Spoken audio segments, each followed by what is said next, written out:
Pemirsa, Dekan Fakultas Ekonomi dan Bisnis FEB Unwar Imade Sara membuka ceramah akademik mahasiswa baru program reguler B di auditorium kampus setempat. Diharapkan program reguler A dan program reguler B bersinergi dan saling memotivasi untuk memajukan lembaga. Dekan Fakultas Ekonomi dan Bisnis FEB Unwar Imade Sara menyampaikan, Fakultas Ekonomi merupakan salah satu fakultas di Universitas Warmadewa yang keberadaannya dari tahun ke tahun tidak pernah surut mahasiswa, baik reguler A maupun reguler B. Pihaknya bersyukur dan bangga menjadi staf dan dosen di Fakultas Ekonomi yang memiliki kampus yang bagus dan megah. Setiap tahun jumlah mahasiswa selalu mengalami peningkatan. Hal ini menunjukkan kepercayaan masyarakat terhadap Fakultas Ekonomi dan Bisnis sebagai tempat studi lanjutan sangat tinggi. Hal itu menjadi tantangan bagi Universitas Warmadewa. Ceramah akademik merupakan bagian dari pengenalan kehidupan kampus bagi mahasiswa baru PKKMB yang bertujuan mengenalkan sistem pembelajaran yang akan dijalani dan menyambung tali kekeluargaan antar sivitas akademika.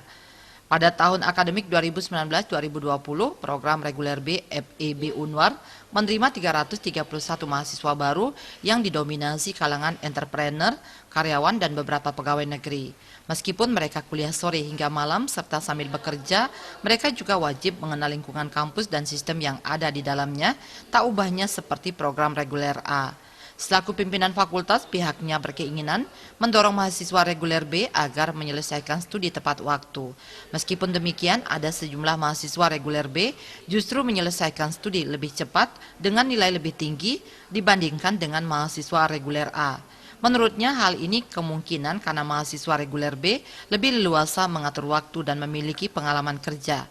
Di samping itu, proses yudisium dan wisuda program reguler A dan B selalu digelar bersamaan. Program reguler B dibuka untuk memberi kesempatan masyarakat yang ingin melanjutkan pendidikan tinggi tanpa harus meninggalkan pekerjaan masing-masing. Dengan kelanjutan daripada PKKB untuk mahasiswa baru angkatan 2019-2020 itu untuk kelas reguler B.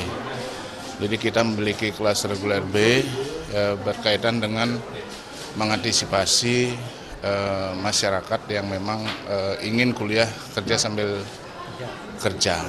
Jadi kuliah sambil kerja. Nah, oleh karena itulah walaupun mereka kerja sambil kuliah, jadi disebut sebagai reguler B, tapi mereka wajib mengenal lingkungan kampusnya sendiri dan mengenal siapa dosennya, kemudian bagaimana sistem pembelajaran yang diterapkan, sehingga memang dengan harapan bahwa dengan demikian mereka tidak ketinggalan dengan harapan-harapan yang sudah diterapkan dalam proses pembelajaran di Warmadewa ini, khususnya di reguler B. Diharapkan mahasiswa program reguler A dan program reguler B saling memotivasi demi memajukan lembaga. Sebagai contoh, mahasiswa reguler A bisa belajar berwirausaha dari reguler B dan belajar bagaimana membagi waktu antar kuliah dengan pekerjaan. Pada kesempatan tersebut, Dekan memperkenalkan staf dan para dosen pengajar di Fakultas Ekonomi dan Bisnis Universitas Warmadewa. Artayo Bali.